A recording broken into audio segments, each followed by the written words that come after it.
పశ్చిమ బెంగాల్లో బీజేపీ ఘన విజయం సాధించింది. 15 ఏళ్ల పాటు ఏకచక్రాధిపత్యంగా పాలించిన మమతా బెనర్జీ ఓటమి పాలయ్యారు. కాషాయ విజయానికి దోహదపడిన కారణాలేంటి? ప్రజల్లోకి ఏ అంశాలను ఆ పార్టీ తీసుకెళ్లింది? టీఎంసీ చేసిన తప్పులేంటి? వాటిని బీజేపీ సానుకూలంగా ఎలా మలుచుకుంది? బీజేపీ గెలుపునకు పనిచేసిన 10 కారణాలు ఇవే.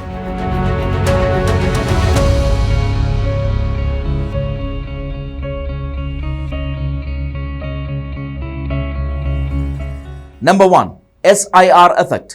ఈ ఎన్నికల ప్రచార సమయంలో అక్రమ వలసదారులను దేశం నుంచి తరిమేస్తామని బీజేపీ స్పష్టంగా చెప్పింది. అంతేకాదు, మమతా సర్కార్ అక్రమ వలసదారులకు అండగా నిలుస్తోందని ఆరోపించింది. బంగ్లాదేశ్ నుంచి వచ్చిన అక్రమ వలసదారులు స్థానిక ప్రజల జీవనోపాధిని తీవ్రంగా దెబ్బతీస్తున్నారని పేర్కొంది.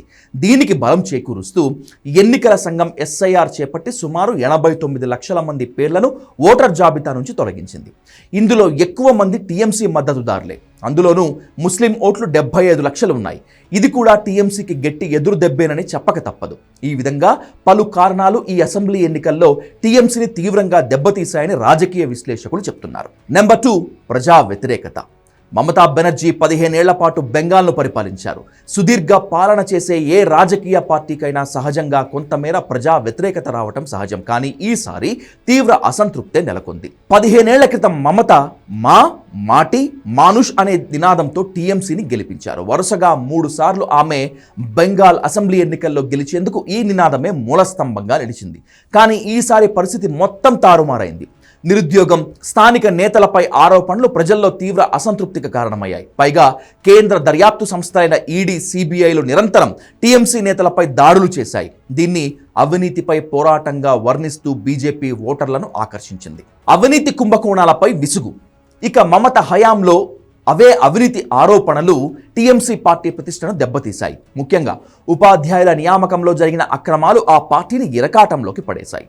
మాజీ మంత్రి పార్థా చటర్జీ అనుచరుల ఇళ్లల్లో కోట్లాది రూపాయలు దొరకటం, ఆ విజువల్స్ నెట్టింట వైరల్ కావడంతో పార్టీకి నష్టం జరిగింది.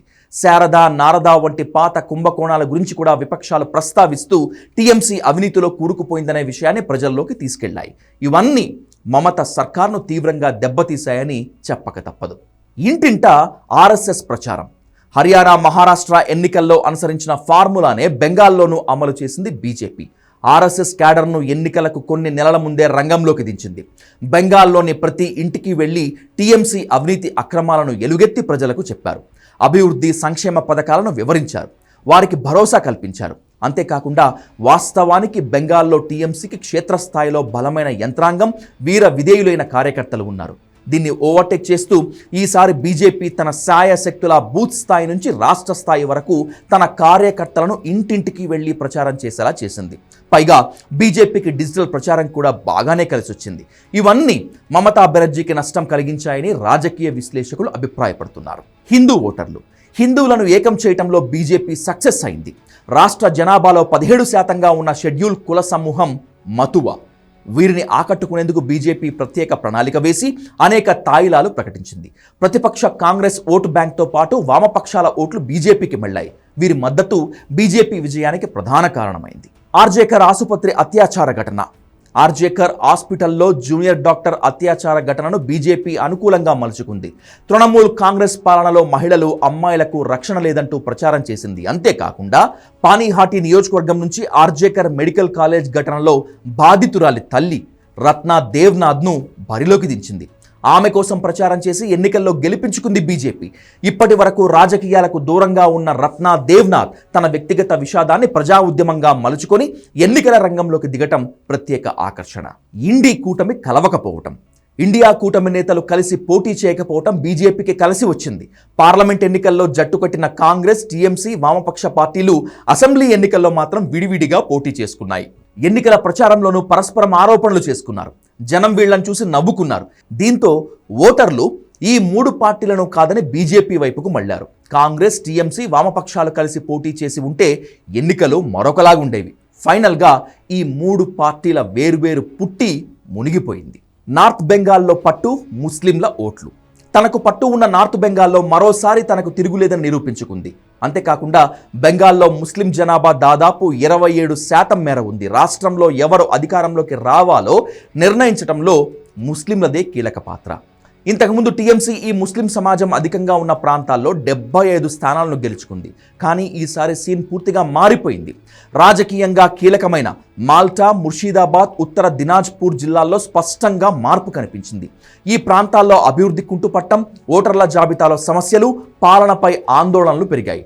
దీన్ని అవకాశంగా తీసుకున్న కాంగ్రెస్ అక్కడ బలపడింది. పైగా ఆల్ ఇండియా మజ్లీస్ ఏ ఇత్తెహాదుల్ ముస్లిమీన్ కూడా ఓటర్లను చీల్చే శక్తివంతమైన పార్టీగా ఎదిగింది. ఇవన్నీ ఈ ఎన్నికల్లో టీఎంసీని ఘోరంగా దెబ్బతీశాయి. బెంగాల్ బోర్డర్లో ఆందోళన. అధికారంలోకి వచ్చిన వెంటనే బంగ్లాదేశ్ నుంచి అక్రమ వలసలు నివారించేందుకు కంచె నిర్మిస్తామని హోంమంత్రి అమిత్ షా హామీ ఇచ్చారు. అక్రమ వలసల వల్లే స్థానికులకు అన్యాయం జరుగుతోందని, గూండాయిజం పెరుగుతోందని ప్రజల్లోకి తీసుకెళ్లారు బీజేపీ నేతలు. శాంతి భద్రత, సరిహద్దుల రక్షణ విషయంలో తనదైన శైలిలో ప్రచారం చేశారు అమిత్ షా. పార్టీ అధికారంలోకి వచ్చిన 45 రోజుల్లోనే 100% కంచె నిర్మాణం పూర్తి చేశామని అనౌన్స్ చేశారు. ప్రత్యేక బలగాలతో అక్రమాలకు చెక్. పశ్చిమ బెంగాల్ పోలింగ్లో అక్రమాలు జరగకుండా ఈసీ పకడ్బందీగా వ్యవహరించింది. 2.5 లక్షలకు పైగా సిఆర్పీఎఫ్ బలగాలను రంగంలోకి దించింది. అంతేకాకుండా ఉత్తరప్రదేశ్ నుంచి కొందరిని ప్రత్యేక అధికారులుగా నియమించింది. అజయ్ పాల్ శర్మ వంటి అధికారులు రెచ్చిపోయి పనిచేయటమే కాదు, ఏకంగా అభ్యర్థుల ఇళ్లకు వెళ్లి వార్నింగ్లు ఇచ్చారు. ప్రజలు స్వచ్ఛందంగా ఓటు హక్కు వినియోగించుకోవాలని సూచించారు. టీఎంసీ అరాచకాలు చేయకుండా ప్రత్యేక అధికారులు ఎక్కడికక్కడ అడ్డుకున్నారు.